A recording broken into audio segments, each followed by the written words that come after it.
Você tem acumulado coisas que estão bloqueando suas bênçãos sem perceber. Você acordou hoje com aquela sensação de que algo está errado. Não é a conta no banco, não é o relacionamento, não é o emprego. É algo que você não consegue nomear, mas que está lá, pesando todo dia como uma roupa que aperta e você já nem percebe mais. Deixa eu te perguntar uma coisa. Quando foi a última vez que você entrou em casa e respirou fundo, com aquela sensação boa de leveza? Quando foi a última vez que você olhou ao redor e sentiu paz de verdade? Se você precisou pensar muito para responder, esse vídeo foi feito para você. Eu vou te mostrar 5 tipos de coisas que você provavelmente tem em casa agora, nesse exato momento, e que estão bloqueando bênçãos que já foram liberadas para a sua vida. E fica aqui comigo até o tipo 4, porque esse é o que ninguém fala. O que fica escondido debaixo da superfície, e é exatamente o mais perigoso de todos. Mas antes de qualquer coisa, eu preciso quebrar uma crença que talvez esteja na sua cabeça agora. Você pode estar pensando que o problema da sua vida é espiritual, que você precisa orar mais, jejuar mais, declarar mais. Ou então que o problema é financeiro, que se tivesse mais dinheiro, tudo se resolveria. Ou que é relacional, que as pessoas ao seu redor não te apoiam do jeito que precisam. E pode ser que seja tudo isso. Mas existe uma camada que ninguém te ensinou a olhar. Uma camada que está bem na sua frente, com forma física, com peso real, ocupando o metro quadrado da sua casa e da sua vida. O que você guarda decide o que você recebe. Isso não é misticismo, não é achismo. É princípio espiritual e é ciência comprovada. E hoje você vai entender os 2 lados dessa verdade de um jeito que vai mudar a forma como você olha para cada canto da sua casa. Eu quero te contar sobre Ana. Ela tem 38 anos, é mãe, é cristã, é trabalhadora. Acorda cedo, cuida dos filhos, vai para o trabalho, volta para casa, tenta organizar alguma coisa, desiste, vai dormir. E todo dia ela pede a Deus uma mudança. Todo dia ela sente que está presa. Ela não sabe por quê. E talvez você também não saiba ainda. Mas ao final desse vídeo você vai saber. E mais do que saber, você vai ter nas mãos o caminho exato para começar a mudar. Um caminho que Ana não tinha naquele sábado que mudou tudo, mas que você vai ter hoje. Antes de você conseguir soltar qualquer coisa, você precisa reconhecer o que está segurando. E isso é mais difícil do que parece, porque a maioria do que acumulamos não parece acúmulo, parece memória, parece precaução, parece responsabilidade, parece amor. Por isso eu vou te mostrar os 5 tipos de acúmulo que aparecem com mais força na vida de quem está com a vida travada. E enquanto eu falo, eu quero que você pense na sua casa, no seu quarto, no seu armário, na sua gaveta, porque pelo menos um desses tipos está lá agora. A primeira categoria é o acúmulo de culpa materializada. Sabe aquele presente que você ganhou de alguém e que você não gosta, mas guarda porque se jogar fora parece ingratidão? Sabe a roupa da dieta que você ia começar em janeiro e que está dobrada na prateleira desde 2 anos atrás? Cada um desses objetos carrega uma mensagem silenciosa que o seu cérebro lê todos os dias. A mensagem é esta: você ainda não foi longe o suficiente. Você ainda não cumpriu o que prometeu. Você ainda deve. A pergunta prática para esse tipo é simples. Anota aqui. Esse objeto me lembra quem eu sou, ou me lembra quem eu falhei em ser? Guarda essa pergunta. A gente vai aprofundar ela mais tarde, mas você já pode começar a aplicar agora enquanto assiste. Ana tinha 3 caixas cheias desse tipo de coisa. Cursos que ela comprou e nunca terminou. Livros que ela ia ler, um diário que ela ia começar a escrever. Cada caixa era uma promessa não cumprida com ela mesma. E toda vez que ela passava por elas, o peso aumentava um pouco mais, tão devagar que ela nem percebia. A segunda categoria é o acúmulo de identidade antiga. Esse é mais sutil e por isso é mais cruel. São os troféus de quem você era, as roupas de um corpo que você não tem mais, as fotos de uma fase que passou, o material de uma profissão que você abandonou, os objetos de um relacionamento que acabou há anos, Você guarda porque se livrar parece apagar quem você foi, parece negar uma parte da sua história. Mas o que está acontecendo na prática é o contrário. Você está impedindo quem você pode ser de ter espaço para existir. A pergunta prática para esse tipo é esta: esse objeto pertence a mim ou pertence a uma versão minha que eu já superei? Anota. Você vai usar essa pergunta mais tarde. A terceira categoria é o acúmulo de relacionamentos que já acabaram. Cartas de pessoas que te magoaram. Presentes de quem te tratou mal. Fotos de uma amizade que virou conflito. Objetos de um amor que foi embora de um jeito que ainda dói. O objeto ficou. E a ferida também ficou junto com ele. Toda vez que você abre aquela gaveta, aquela caixa, aquele canto do armário, o seu sistema nervoso reativa aquela dor, não com intensidade total, mas o suficiente para drenar sua energia, o suficiente para manter uma parte de você presa naquele momento que já passou. A pergunta prática aqui é direta. Eu guardo isso por amor genuíno à memória, ou porque ainda não tive coragem de fechar esse capítulo? Foi aqui que Ana parou. Ela abriu uma caixa, encontrou uma foto do ex-marido e fechou a caixa imediatamente. Empurrou para debaixo da cama. Disse para si mesma que depois ela resolvia. Esse depois tinha 3 anos. Você vai descobrir o que aconteceu com essa caixa mais adiante, e o momento em que Ana finalmente a abriu foi o ponto de virada de tudo. A quarta categoria é o acúmulo do um dia eu uso. Presta muita atenção aqui, porque esse é o tipo que ninguém fala e é o mais perigoso de todos. Não porque os objetos sejam os piores, mas porque a mentalidade por trás deles é a mais difícil de enxergar. Quando você guarda algo porque um dia pode precisar, você está operando a partir de uma crença profunda de escassez. Você está dizendo para o seu subconsciente que o futuro é um lugar de falta, que recursos não virão, que você precisa se segurar agora porque amanhã pode ser pior. E o problema não é o objeto em si. O problema é que essa crença contamina tudo. Ela contamina como você lida com dinheiro, como você lida com relacionamentos, como você lida com oportunidades. A mente que acumula por medo é a mesma mente que não consegue agir com fé quando a oportunidade aparece. A pergunta prática para esse tipo é esta: eu guardei isso por abundância ou por medo? Se eu recebesse esse objeto hoje de presente, eu ficaria feliz ou eu colocaria em algum canto por precaução? A quinta categoria é o acúmulo digital e mental. Esse é o mais invisível e por isso o mais ignorado. Não está no armário, está no celular, está no computador, está na sua cabeça. São as 2.000 fotos duplicadas que você nunca organizou. Os grupos de WhatsApp que drenam sua energia, mas você não sai por educação. As abas abertas no navegador que representam tarefas que você não terminou.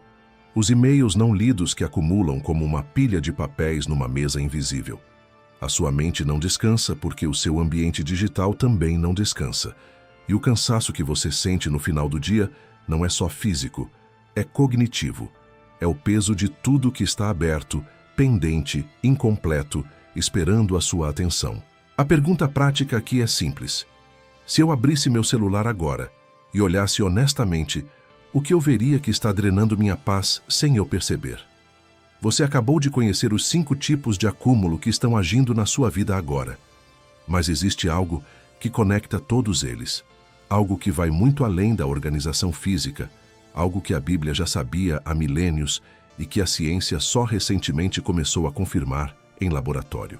E o que eu vou te mostrar agora vai mudar a forma como você entende o que significa preparar espaço para receber o que Deus já separou para você. Existe uma história na Bíblia que a maioria das pessoas conhece, mas que quase ninguém aplica do jeito certo. Ela está em 2 Reis, capítulo 4, versículos 1 ao 7. Uma viúva procura o profeta Eliseu em desespero. Ela está endividada, seus filhos estão prestes a ser levados como escravos para pagar a dívida, e ela não tem nada, absolutamente nada, só um pequeno frasco de azeite. E sabe o que Eliseu manda ela fazer? Ele manda ela buscar vasilhas vazias, tantas quanto ela conseguir, e ela obedece. Ela pega vasilhas emprestadas dos vizinhos, fecha a porta e começa a despejar o pequeno frasco de azeite em cada vasilha. E o azeite não para. Ele continua fluindo até que a última vasilha está cheia. E quando acabam as vasilhas, o azeite para. O milagre parou quando o espaço vazio acabou. Isso não é coincidência, isso é princípio. Deus multiplicou exatamente até onde havia espaço preparado para receber. E eu preciso te fazer uma pergunta direta agora. O que você está cheia demais para receber? Porque talvez a oração que você tem feito já tenha sido respondida. Talvez a bênção já tenha sido liberada. Mas ela está esperando do lado de fora, porque dentro da sua casa, dentro da sua mente, dentro da sua vida, não há espaço vazio para ela entrar. Ana entendia de oração. Ela orava todo dia. Mas ela orava no meio da bagunça, rodeada de caixas com o armário transbordando, com a cabeça pesada de tudo que estava pendente. E ela se perguntava por que as respostas demoravam tanto. Ela achava que precisava de mais fé, mas o que ela precisava era de mais espaço. Agora eu quero te falar sobre algo que a maioria dos ensinamentos cristãos sobre prosperidade ignora completamente. A diferença entre guardar por medo e guardar com propósito. Fé genuína acredita que se você soltar, Deus repõe. O apego acredita que se você soltar, vai faltar. Parece simples quando eu falo assim, mas na prática essa diferença é enorme, porque o apego não se sente como apego. Ele se sente como responsabilidade, ele se sente como prudência, ele se sente como cuidado. Mas existe uma linha muito clara que separa os dois.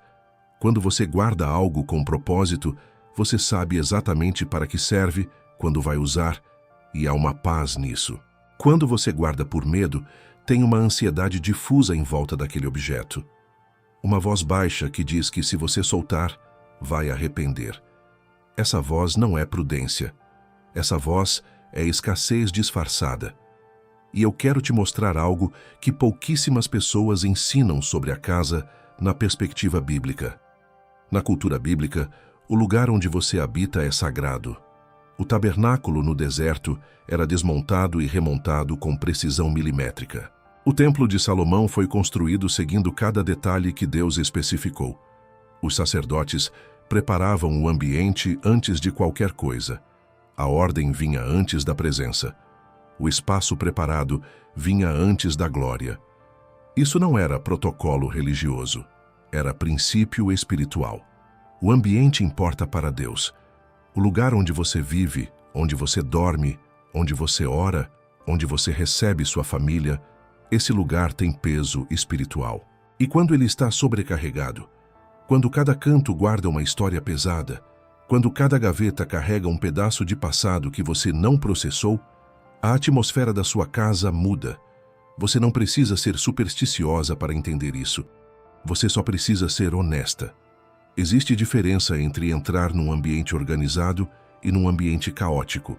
Você sente essa diferença no corpo, na respiração, no pensamento. Isso não é imaginação. Isso é real. E aqui está a verdade que eu quero que fique gravada em você. Uma oração poderosa, às vezes não precisa de mais palavras. Às vezes, ela precisa de uma tarde com sacos de lixo e coragem. Soltar não é perder. Soltar é um ato de fé. É você dizendo com as suas mãos o que você afirma com a boca. É você agindo como alguém que acredita que o novo está chegando, que há mais por vir, que Deus é fiel em repor o que for dado com generosidade e desprendimento. Ana demorou muito para entender isso. Ela achava que fé era só o que acontecia no joelho, na oração, no culto.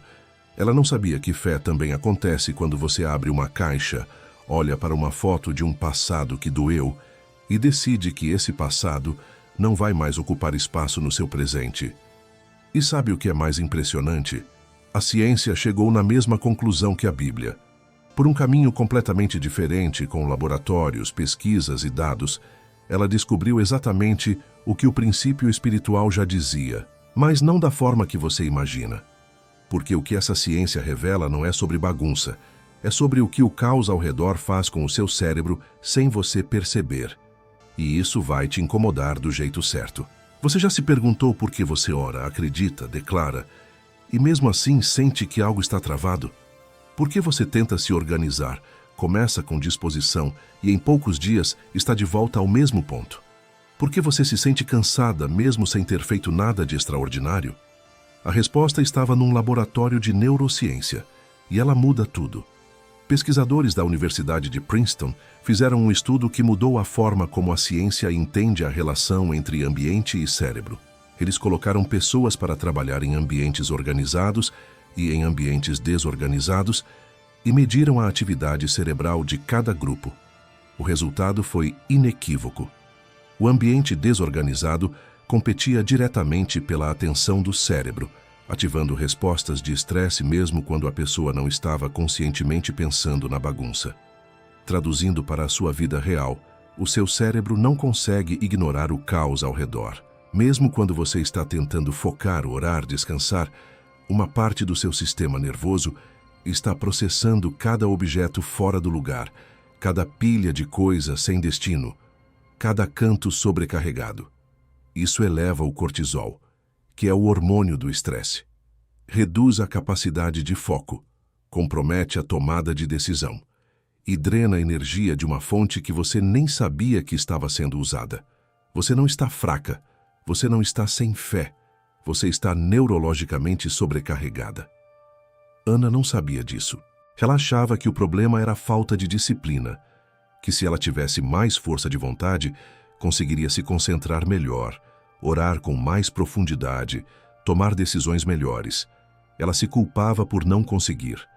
Mas o problema não era dentro dela, era ao redor dela, agindo sobre ela silenciosamente todos os dias, e foi exatamente aí que ela parou de se culpar e começou a agir. E tem mais um dado que a ciência levantou, e esse é o que mais me impressionou quando eu estudei sobre o assunto. Existe um fenômeno que os psicólogos chamam de efeito Zeigarnik. Bluma Zeigarnik era uma psicóloga soviética que descobriu algo fascinante sobre a memória humana. O cérebro registra tarefas incompletas de forma diferente das tarefas concluídas. Ele mantém as tarefas inacabadas numa espécie de lista mental ativa, num loop que não fecha, porque o cérebro entende que aquilo ainda precisa de atenção. Agora, aplica isso para os objetos da sua casa. Cada item que você sabe que precisa organizar, mas não organizou, é uma tarefa aberta na sua mente. Cada caixa que você prometeu que ia resolver é um loop ativo. Cada objeto que está no lugar errado é um arquivo aberto consumindo memória do seu cérebro, mesmo enquanto você dorme. Não é fraqueza, é fisiologia. James Clear, autor do livro Hábitos Atômicos, um dos livros mais estudados sobre comportamento humano nas últimas décadas, demonstrou que o ambiente é o gatilho mais poderoso para o comportamento humano. Mais poderoso do que motivação, mais poderoso do que força de vontade, mais poderoso do que intenção. O que você vê ao redor determina o que você faz. O que você faz repetidamente determina quem você se torna. Se o seu ambiente comunica caos, seu comportamento vai operar em modo caos. Mesmo que você afirme o contrário, mesmo que você declare prosperidade, mesmo que você acredite genuinamente que quer mudar, você se torna o que vê, todos os dias, sem perceber. E existe ainda um dado que a psicologia positiva levantou e que pouquíssimas pessoas conhecem. Estudos feitos com milhares de pessoas em diferentes países mostraram que quanto mais objetos uma pessoa acumula, além do necessário, menor é a sua sensação de bem-estar, de controle e de liberdade. Ter mais está te fazendo sentir menos, não porque os objetos são maus em si, mas porque cada objeto é uma responsabilidade, precisa de espaço, precisa de manutenção, precisa de atenção. E quando você multiplica isso por centenas de objetos desnecessários, o peso coletivo deles é invisível, mas real. Ana sentiu isso na pele. Num sábado de manhã, ela olhou para a sala e pensou: eu tenho tanta coisa. Por que eu me sinto tão vazia? Essa pergunta tem resposta, e ela não é espiritual nem científica. Ela é as duas coisas ao mesmo tempo. Porque o que a Bíblia chama de leveza, desprendimento e renovação, a ciência chama de clareza cognitiva, regulação do sistema nervoso e identidade comportamental. linguagens diferentes, verdade idêntica. Você ora pedindo paz. O seu cérebro não consegue produzir paz num ambiente que grita caos. Você declara prosperidade. O seu subconsciente está sendo programado todo dia por um ambiente que comunica escassez e acúmulo. Você pede direção. A sua mente está tão sobrecarregada com loops abertos que não há espaço mental para ouvir com clareza. Não é falta de fé, é falta de espaço. E tudo isso que a ciência comprovou, Ana descobriu da forma mais difícil, num sábado que ela nunca vai esquecer. E o que aconteceu com ela a partir daquele dia é o motivo pelo qual esse vídeo existe. Mas antes de eu te contar a história completa de Ana, eu preciso de um momento com você. Se você chegou até aqui, você não é uma pessoa qualquer.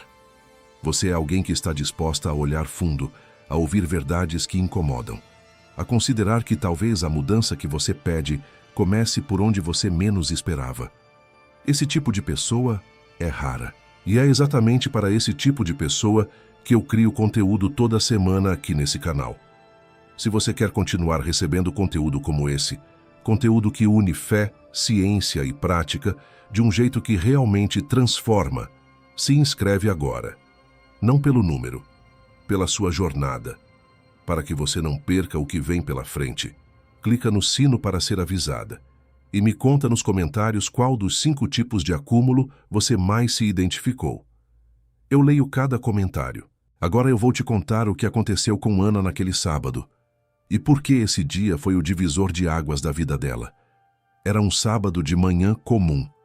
Ana acordou com aquela sensação de sempre, aquele peso familiar que ela já nem tentava mais nomear. Os filhos ainda dormiam. A casa estava quieta. E por alguma razão que ela não conseguia explicar, ela não foi para a cozinha fazer café. Ela foi para a sala e ficou parada na porta. Ficou olhando. Não era uma casa destruída. Não era daquelas casas que você vê em programas de televisão sobre acumuladores. Era uma casa normal, de uma pessoa normal que trabalhava, que cuidava dos filhos, que ia à igreja, que tentava. Mas naquele sábado de manhã, com a luz entrando pela janela, e a casa em silêncio, Ana viu a sua casa de um jeito diferente. Ela viu as caixas empilhadas no canto que estavam lá desde a mudança de 2 anos atrás. Viu as roupas no cabide que não cabiam mais nela, mas que ela guardava porque um dia ia emagrecer. Viu a estante com livros que ela nunca leu e que comprou porque ia ler. Viu o armário da área de serviço que ela nunca abria porque tinha medo do que encontraria dentro. E pela primeira vez em muito tempo, ela não desviou o olhar. Ela foi até a cozinha, pegou um café, voltou para a sala, sentou no chão e começou a chorar. Não um choro de desespero, um choro de reconhecimento. Como quando você vê algo que estava escondido em plena vista e finalmente entende o que estava olhando. Ela ficou sentada ali por quase 20 minutos, depois levantou, foi até o corredor, pegou 3 sacos grandes de lixo e voltou para a sala. E começou. A primeira caixa que ela abriu tinha coisas do ex-marido. Não da época do casamento, porque esse passado ela já tinha processado. Era de depois da época em que eles ainda tentavam ser civilizados pelos filhos e as coisas iam e vinham e ficavam sem dono. Uma jaqueta que era dele. Um carregador de celular que não era de nenhum aparelho que ela tinha mais. Um livro que ele tinha deixado e que ela nunca devolveu porque devolver parecia um conflito e guardar parecia neutro. Ela pegou a jaqueta, ficou um momento segurando e percebeu que aquela jaqueta pesava mais do que o tecido justificava. Ela dobrou com cuidado, colocou no saco de doação e respirou. Só isso. Só respirou. Mas foi um respiro diferente, como se alguma coisa tivesse se movido dentro dela. Ela continuou. A caixa dos cursos que nunca terminou. O diário em branco que ia começar a escrever. A agenda de um ano que passou com metade das páginas vazias. Ela não tentou terminar os cursos naquele dia. Não abriu o diário para começar agora. Ela só reconheceu honestamente que aqueles objetos não representavam aspirações. Representavam culpa. E culpa não precisa de espaço físico na sua casa.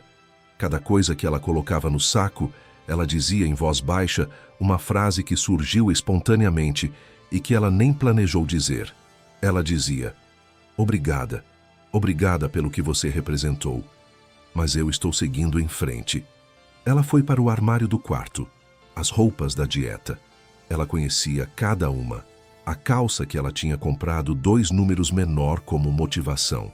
O vestido que ela ia usar quando chegasse no peso que havia estipulado. A blusa que ela tinha comprado em promoção porque estava barata e um dia ia servir. Ela tirou cada uma, dobrou, colocou no saco. Não com raiva, não com tristeza, com uma clareza que ela não esperava sentir. Porque naquele momento, ela entendeu algo que nenhum livro de autoajuda tinha conseguido explicar para ela de um jeito que fizesse sentido real. Cada vez que ela abria o armário e via aquelas roupas, o seu cérebro registrava uma sentença. Você ainda não chegou lá. Você ainda não foi suficiente. E essa sentença, repetida todos os dias por anos, tinha um custo. Um custo que ela pagava em energia, em autoestima, em disposição, sem saber de onde vinha o débito. O processo não foi glamuroso, foi cansativo. Ela parou 3 vezes para beber água. Parou uma vez porque achou uma foto dos filhos quando eram bebês e ficou olhando por 10 minutos, sorrindo. Parou outra vez porque achou algo que a fez chorar de um jeito diferente. Não de peso, mas de saudade boa. E ela permitiu aquele choro também. No meio da tarde ela chegou na caixa debaixo da cama. Ela sabia o que estava lá. Ela tinha empurrado aquela caixa para debaixo da cama há 3 anos. Havia fotos, cartas, objetos de uma ferida que ela pensava que tinha superado. Ela ficou parada na frente da cama por um bom tempo. Depois ajoelhou, puxou a caixa e abriu. Não vou te dizer que foi fácil. Não foi. Mas ela abriu cada envelope, olhou cada foto, segurou cada objeto. E para cada um, ela fez a mesma pergunta que surgiu na sua cabeça naturalmente. Isso ainda me pertence ou pertence a quem eu era? Quando ela terminou, a caixa estava vazia e ela estava sentada no chão do quarto, com as costas apoiadas na cama, exausta de um jeito que nunca tinha sentido antes. Não era o cansaço de quem trabalhou o dia todo. Era o cansaço de quem depôs um peso que carregava há anos sem perceber. Ela não fez uma oração elaborada. Ela só olhou para o teto e disse: "Pronto, estou pronta." A casa não estava perfeita. Ainda havia coisas para organizar, cômodos para arrumar, decisões para tomar, mas aquele canto do quarto estava limpo. E aquele canto limpo comunicou algo para o seu sistema nervoso que nenhuma declaração ou afirmação tinha conseguido comunicar com a mesma clareza. Havia espaço novo, havia lugar para o que ainda não tinha chegado. 3 semanas depois, Ana recebeu uma ligação. Uma oportunidade de trabalho que ela não estava procurando, de uma pessoa que ela mal conhecia, para uma função que combinava exatamente com o que ela sabia fazer e com o horário que ela precisava por causa dos filhos. Ela não consegue explicar a conexão.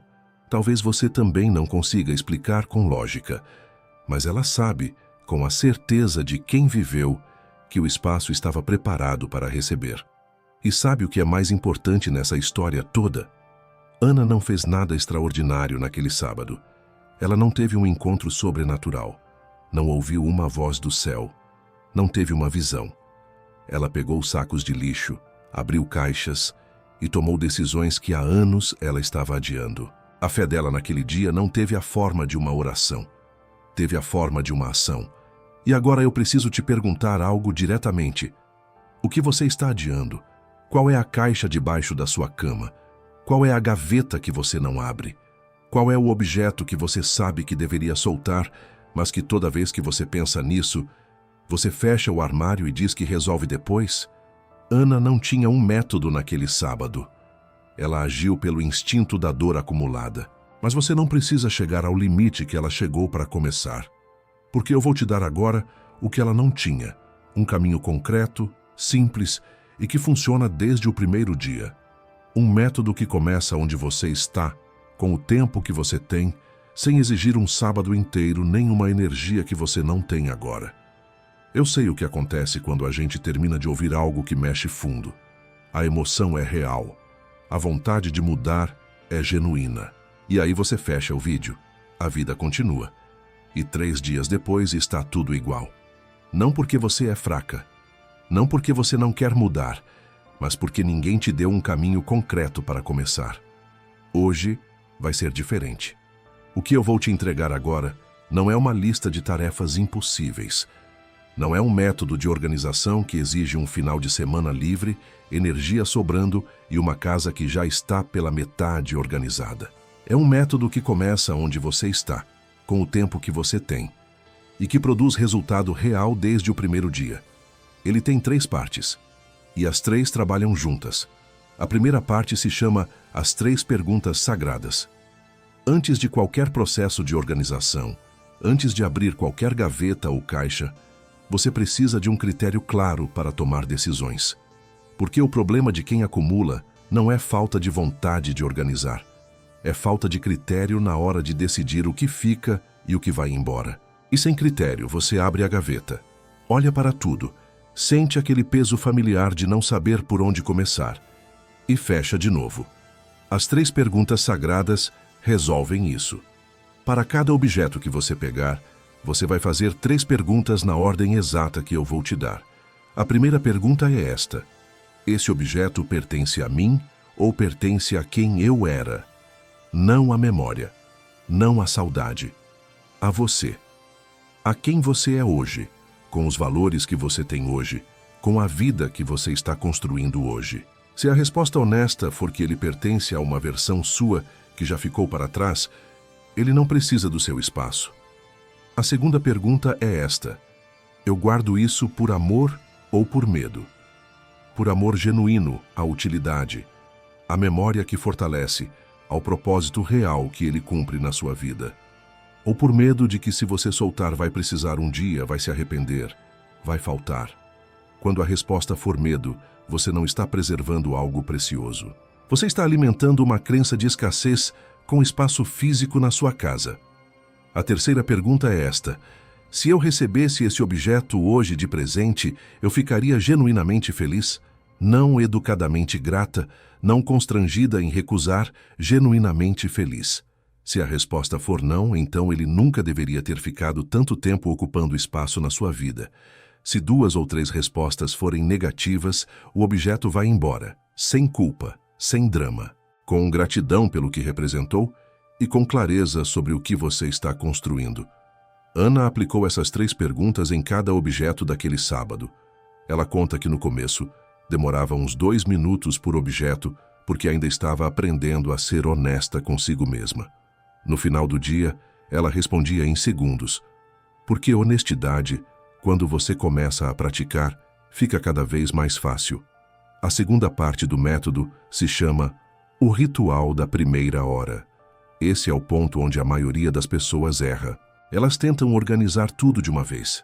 Reservam um final de semana inteiro, começam com entusiasmo, se sobrecarregam no meio do caminho e terminam exaustas, com a casa pela metade e com uma associação negativa entre organização e sofrimento que dificulta ainda mais a próxima tentativa.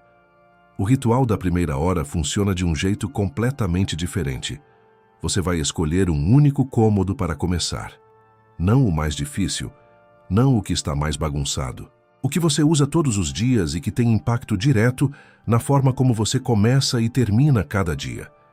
Para a maioria das pessoas, esse cômodo é o quarto, porque o quarto é o primeiro ambiente que você vê quando acorda e o último que você vê antes de dormir. E o que você vê nesses 2 momentos programa o seu estado emocional para o dia todo e para a noite toda. Dentro do quarto, você não vai organizar tudo. Você vai escolher um único ponto de partida, uma gaveta, um canto, a superfície da cômoda. Só isso. Um ponto que você vai transformar completamente. E você vai fazer isso por 15 minutos. Só 15 minutos por dia. Eu sei que parece pouco. Parece que 15 minutos não fazem diferença numa casa que acumulou anos de coisas. Mas o objetivo dos primeiros 15 minutos não é transformar a casa. É transformar a sua relação com o processo. É provar para o seu cérebro que organizar não é uma tarefa monumental e sofrida. É uma prática diária e sustentável. Quando você faz 15 minutos hoje, amanhã você tem mais disposição para fazer mais 15. E em 30 dias, sem um único final de semana sacrificado, sem um único momento de sobrecarga, você olha para a sua casa e ela está diferente.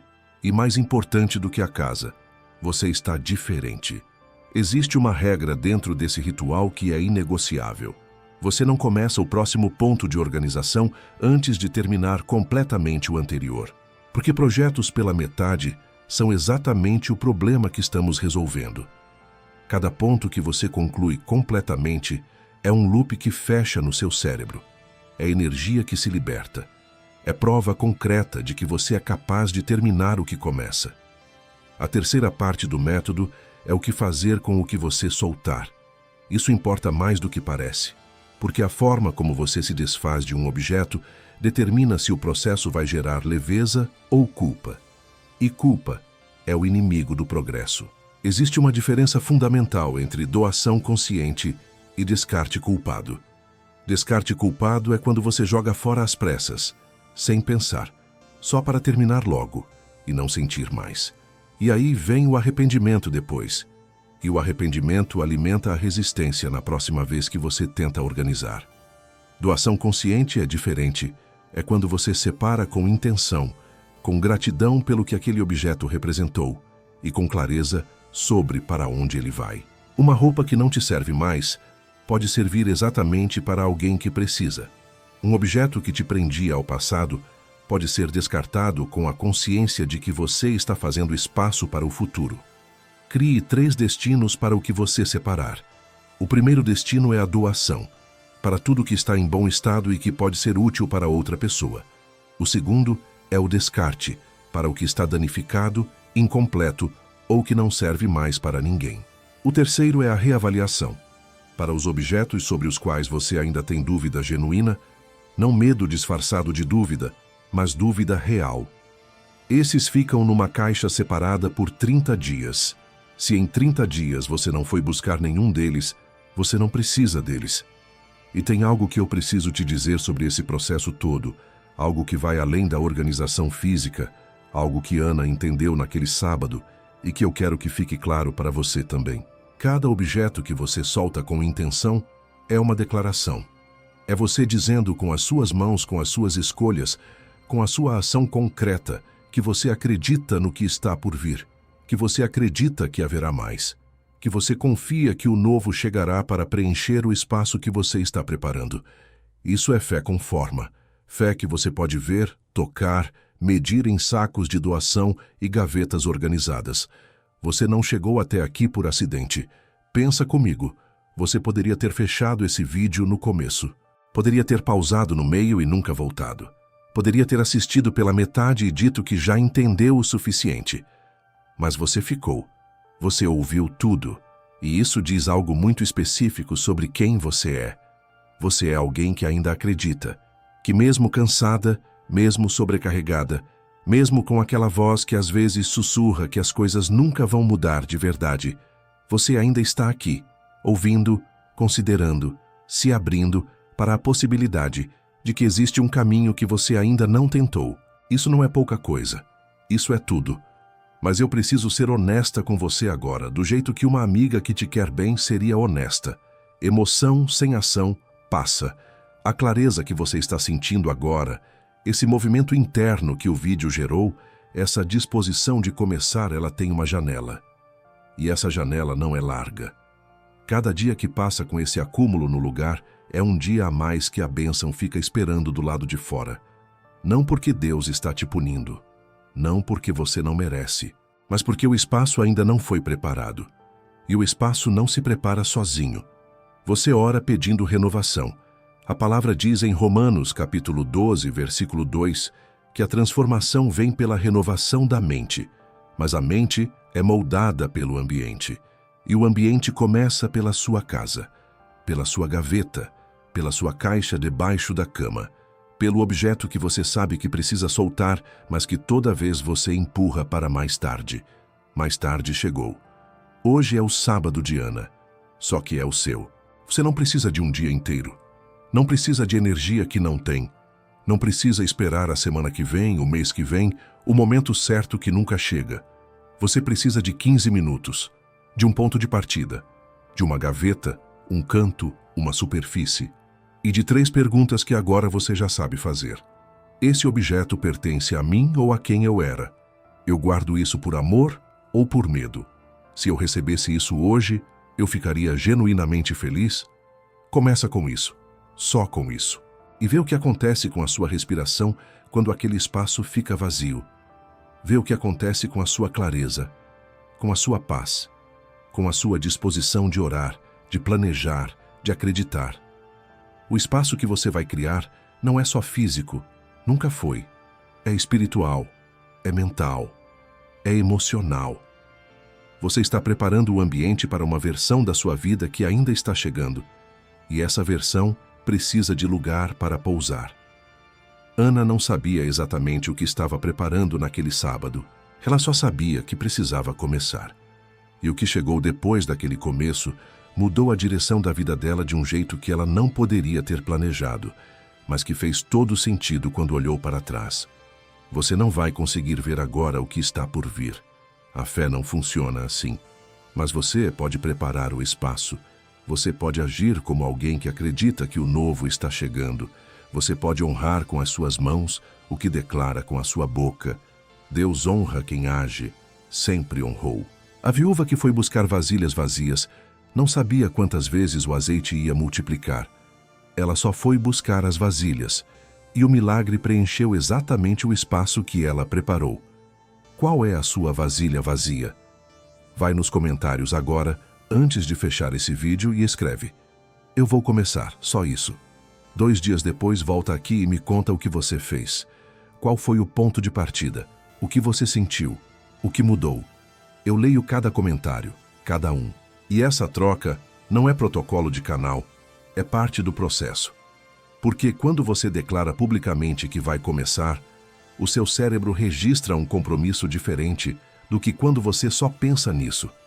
Se esse vídeo tocou em algo real dentro de você, compartilha com alguém que também precisa ouvir isso. Uma amiga que você sabe que está sobrecarregada. Uma irmã que você sente que está presa numa fase sem saber por quê. Um familiar que ora, mas não consegue enxergar porque as respostas demoram. Às vezes, o maior presente que você pode dar para alguém não custa nada. É só encaminhar um vídeo na hora certa. Salva esse vídeo também, porque tem dias em que a disposição aparece de surpresa, numa tarde livre, numa manhã diferente, e você vai querer ter o método aqui do lado para começar sem precisar procurar. Alguma coisa mudou. Você sente. Agora vai lá preparar o espaço.